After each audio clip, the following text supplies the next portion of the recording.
Fatos e versões. O que vai impactar na sua vida agora no Café com Política. No Café com Política de hoje, recebemos aqui no estúdio a deputada estadual Leninha, do PT, integrante da mesa diretora da Assembleia Legislativa de Minas Gerais. Deputada, bom dia, seja muito bem-vinda.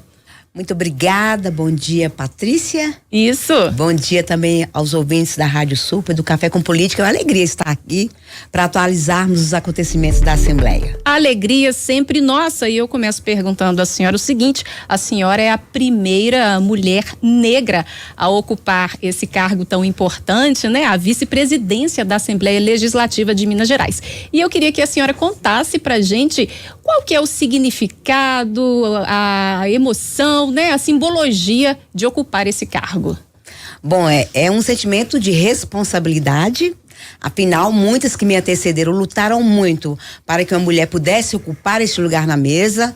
O segundo é muito simbólico porque o parlamento sempre foi ocupado por homens brancos endinheirados de famílias tradicionais e quase nunca no Brasil inteiro, no mundo, pessoas, né, da minha trajetória que veio de baixo para ocupar a política, mas também que tem compromisso social, né, com a boa política, nunca teve muita oportunidade. Então é uma conquista não só minha, mas é uma conquista das mulheres que atuam na política, das mulheres que acreditam também, assim como eu, que nós podemos fazer muito pela política em Minas Gerais e pelo Brasil. Então é responsabilidade, é alegria e ao mesmo tempo é um processo tão recente que eu estou descobrindo o que é ser vice-presidenta, não só para representar a Assembleia Legislativa em diversos espaços, né? Com os poderes, com a sociedade de Minas Gerais, mas também de tomar decisões, ter resoluções para a gente poder ter uma boa legislatura, com democracia, com escuta, enfim, mas também tomando os cuidados necessários para a gente ter um bom clima do debate político na Assembleia. Só pegando um gancho aí nessa fala da senhora, muitas mulheres estão, né, ocupando cargos públicos, mas ainda é um índice baixo. Na opinião da senhora, o que falta para aumentar a representatividade das mulheres nos cargos públicos ainda? Uma coisa que nós temos que romper com aquela ideia do partido, que às vezes coloca as mulheres para só compor chapa para que os homens possam disputar. Então tem que ter uma mudança nos partidos, de reconhecer a nossa importância, o nosso papel, mas não só de reconhecer, nós estamos lá lutando nos partidos para que a nossa contribuição seja valorizada, seja considerada. Segunda coisa, criar as condições que nós já melhoramos muito, né, de financiamento de campanha, mas enfim, eu sempre digo que as condições são muito diferentes entre estar numa campanha como mulher e um homem numa campanha eleitoral. Então, assim, tradicionalmente a sociedade atribui a gente papéis domésticos, do lar, né? E quando chega na época de campanha, esses papéis são reforçados, né?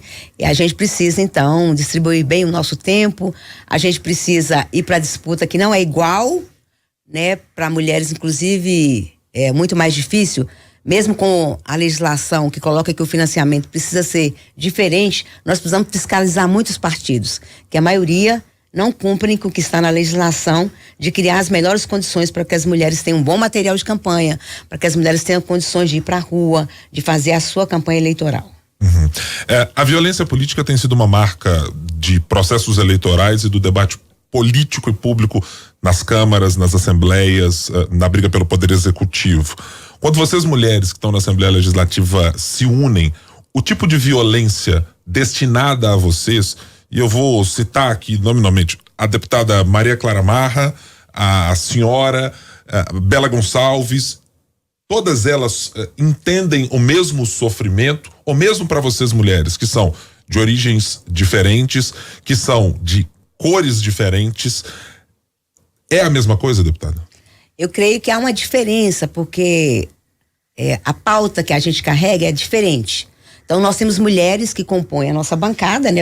Eu estava líder de bancada, provavelmente a gente vai reinstalar a bancada feminina, que é algo muito recente na Assembleia, mas a gente procura aquilo que nos unifica. Aquilo que nos unifica, elas não incomodam os demais parlamentares de alinhamento ideológico diferente da gente. O fim da violência contra nós, fim do feminicídio, isso não é problema.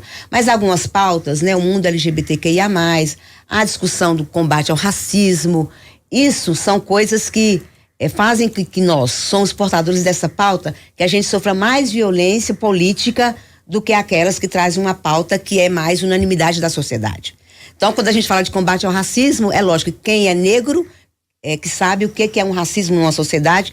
Então, nós temos mais legitimidade para falar sobre esse assunto, e grande parte, por exemplo, das mulheres brancas, mesmo que elas são solidárias a esse tema, falam menos desse assunto. Então, portanto, nós estamos dizendo que para uns é mimimi, não existe racismo. Então, há uma diferença na pauta que a gente carrega, e a nossa pauta é ela que provoca muito mais essa violência política de gênero. E eu digo de gênero porque tem deputados que não vão com agressividade para cima de outro deputado, mas com as mulheres vão, entendeu? E é isso que a nossa discussão na mesa diretora da Assembleia, de certa forma, vai tomar corpo para a gente não permitir violência de gênero, né? Um parlamentar que é tão agressivo com as mulheres e não é tão com os homens, isso revela que há uma violência de gênero instalada também na política. A gente estava trazendo uma reportagem um pouco mais cedo, deputada, para falar sobre as mudanças que estão sendo discutidas, um acordo parece uníssono entre o governo, mesmo a oposição, sobre as mudanças para o aumento das emendas impositivas. Está se criando um cenário que é de porteira aberta para o governo Romeu Zema, é de pacificar de alguma maneira a Assembleia Legislativa para deixar que os projetos de interesse do governo tenham uma maior tranquilidade para passar por lá? Eu creio que o governo quer recuperar essa relação que foi perdida na última legislatura. Ele quer recuperar. E o que a gente percebeu é que na eleição da mesa diretora, inclusive da presidência da Assembleia, nós mandamos um recado para o Zema. O parlamento não é o puxadinho do executivo. Lá não é a extensão do governo.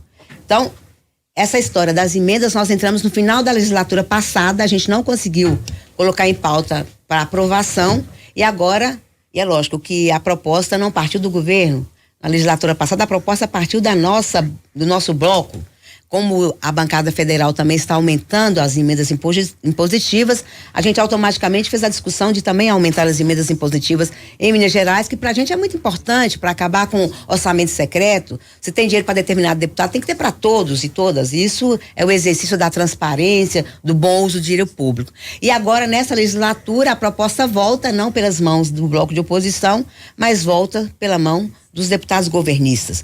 Isso significa que o debate que nós fizemos no ano passado foi importante, não importa nas mãos de quem que venha, mas o mais importante para a gente é que a gente consiga acompanhar esse reajuste das emendas impositivas, caminhando junto com o Congresso Nacional, com os deputados federais, para a gente poder, de fato, aplicar os recursos onde a gente atua, que é lá na ponta nos municípios. Necessariamente isso fará com que os deputados mantenham uma linha de conversa, e eu estou falando especificamente da oposição, mais direta com o governo Zema, de menor oposição direta com o governo, uma vez que eu vou considerar, olha, se temos aqui uma demanda que nos atende e que nos contempla, a base da conversa começa de uma maneira diferente? Eu creio que não, nós vamos manter nosso papel enquanto oposição. Primeiro porque o que nós propomos no ano passado, que o governo agora entendeu que é importante voltar para o debate, e eu penso que o recado que inclusive que o governo está dando é que mesmo que seja um porta-voz do governo que reapresentou a proposta de emenda constitucional de reajuste das emendas impositivas, eu creio que isso não fará diferença no nosso posicionamento político. É um direito, nós estamos querendo, isso que nós estamos falando, dar transparência ao uso do dinheiro público, né? Porque a gente acompanhou também, nós estamos falando do orçamento secreto em Minas Gerais, de deputados da base do governo que foram muito, mas muito beneficiados com emendas diferentes de nós da oposição. E nós queremos que haja moralidade no uso do dinheiro público. Por isso, não interessa se o governo apresentou ou não, nós iremos lutar, continuar lutando para aumento dessas emendas. Eu creio que nossa posição, inclusive enquanto mesa, nós não estamos fechados para o diálogo com o governo. Pelo contrário, nós estamos abertos ao diálogo, porque nós queremos construir a melhor política. Isso pressupõe esse canal de diálogo com o executivo. Mas isso não quer dizer que nós estamos recuando naquela pauta, nas pautas que são importantes para nós. Deputada, eu vou entrar no assunto aqui, antes eu quero fazer uma pergunta para a senhora. Cachaça é água? Então, é importante essa pergunta. Eu fui convidada pela CNBB para ir a igreja no mundo, ela se organiza, que eles chamam de dicastério, que são grupos. E aqui no Brasil eu contribuo com o grupo dos leigos no Brasil. Eu sempre contribuí há mais de 30 anos. E teve um evento que ia encontrar com todos os grupos do mundo inteiro para discutir o papel do leigo, o papel nosso na Igreja Católica e também com o ecumenismo, com outras igrejas, qual que é o nosso papel nos desafios atuais do mundo. E o Papa queria passar um recado para nós que também construímos a Igreja Católica e outras igrejas, enfim, no ecumenismo. E é lógico que esse encontro pressupôs um dia antes com o encontro com o Papa. E ele, muito descontraidamente, viu que era brasileira e que estava lá pro encontro, eu entreguei um presente para ele, não era a cachaça, estava naquele papel. Foi muito divertido, foi muito Mas divertido. ele rindo, super amável e descontraído demais. E eu creio como ele é argentino, a marchinha nossa, você pensa que cachaça é água, é uma marchinha conhecida. Eu creio que para descontrair ele falou aquilo e eu falei, não, santidade, não é aguardente. Isso. Cachaça é aguardente. Aí, nessa oportunidade, né, a senhora se reuniu com o pessoal da FAO para falar sobre a questão da fome, né, no Brasil, no mundo. Tem novidades nesse sentido? A novidade é que a FAO tem uma expectativa bem positiva em relação ao novo governo federal. O que eles nos relataram que nos últimos 4 anos eles não foram acionados pelo governo federal para programas importantes, o Programa Mundial da Alimentação, o Programa da Agroecologia e Produção Orgânica, alguns programas que ele tem das sementes, né, da biodiversidade. Então a equipe que está lá na FAO, são brasileiros que, né, estão responsáveis não só pelo Brasil, pela América Latina, eles falaram que eles não foram acionados, o Brasil foi subrepresentado na FAO, uma instituição tão importante que já foi presidida por um brasileiro, né, na época do governo Lula, e eles falaram que não foram acionados e que eles estão com muita expectativa. Primeiro porque o governo Lula colocou como prioridade número 1 o combate à fome. Então a FAO tem muitas experiências pelo mundo de trabalho, seja de aquisição de alimentos, alimentação escolar, incentivo à produção local com consumo local. Então há muitos programas que eles estão com expectativa de retomar aqui no Brasil com o apoio da FAO e do governo federal. Deixa eu voltar aqui na Assembleia Legislativa, mas numa interface com o governo federal, a senhora mencionou aí o governo do presidente Lula. Nessa semana, os senhores parlamentares estiveram em Brasília conversando numa reunião da bancada e com parlamentares e com ministros que compõem o governo do presidente. E saíram de lá com declarações, inclusive do ministro Padilha, inclusive da deputada Bela Gonçalves, de que regime de recuperação fiscal do jeito que está não passa. Se não passa, deputada, o que colocar no lugar? Eu acho que o Padilha fez uma declaração motivada pelas informações também que nós levamos. O governo Zema apresentou a proposta de regime, se não me engano, no início de 2020. Entre 2021 e 2022, as contas mudaram. Os valores que apresentados estão completamente alterados. Então, uma das questões que a gente está discutindo é que agora em março, provavelmente o governo vai apresentar uma proposta lá para o Ministério da Fazenda, porque ao sair da conversa com o Padilha, que não foi muito uma conversa técnica, foi mais do ponto de vista político, que nós vamos manter que um regime de recuperação fiscal não pode caminhar na onda das privatizações, mas é lógico que se o governador quiser seguir com a privatização, independente do regime, ele vai fazer o processo. Mas essa questão da perda de direito conquistado dos trabalhadores e trabalhadoras, fim de concurso público, isso aí a gente quer discutir isso. Eu creio que não dá para falar que não vai ter. Com certeza nós vamos fazer o debate, mas nós estamos fazendo o debate preservando aquilo que a gente acredita que deve ser preservado em Minas Gerais. A privatização da CEMIG, da Copasa, está fora do nosso debate. Precarizar ainda mais as relações de trabalho com os servidores da saúde, educação, segurança, enfim, todos também está fora. E a conversa com o Haddad, com a equipe técnica do Tesouro Nacional, foi uma conversa muito técnica e ela foi muito importante. Nós vamos ser considerados nesse debate do regime de recuperação fiscal, nós do bloco da oposição ao governo. Então, com certeza, vai ter o diálogo com o governo do estado, mas também nós vamos ser incluídos nesse debate, porque a gente quer incidir diretamente naqueles pontos que nós temos divergências. Pode haver uma nova proposta diferente dessa que já foi negociada pelo governo federal, lembro, via decisões de liminar do Supremo Tribunal Federal. O governo federal, o governo Lula, poderá criar um outro regime de recuperação fiscal? Eu creio que a base será o que o governador já apresentou, inclusive, já adiantou algumas questões, mais de obras paradas, umas questões que o governador Zema apresentou na ida lá no governo federal. Esse debate do regime de recuperação fiscal, eu tenho a impressão que ele vai ser meio que zerado. Nós vamos recomeçar o debate a partir, é lógico, das informações que o Zema tem, do ponto de vista fiscal, de arrecadação, porque também é isso, o governo não paga a dívida que tem com o governo federal. Como o presidente Lula está está dizendo, a gente precisa negociar, porque o governo está fazendo caixa com os recursos. Então, esse caixa que tem que ir para o governo federal. Então, nós precisamos rediscutir, é lógico que em outros parâmetros, a gente sendo incluído enquanto bloco de oposição, mas também a gente não quer criar dificuldade nem para o governo federal. Eu acho que esse foi o recado que nós fomos dar. Nós queremos, o governo é nosso, nós precisamos ajudar o governo Lula aqui em Minas Gerais, mas nós também não queremos abrir mão daquilo que é princípio fundamental da nossa luta histórica. O recado foi dado para a equipe do governo Lula, nós queremos ser considerados, nós queremos ser ouvidos, e o recado está dado para o governador Zema. Nós vamos continuar na nossa posição firme contra os retrocessos que está na proposta do regime de recuperação fiscal.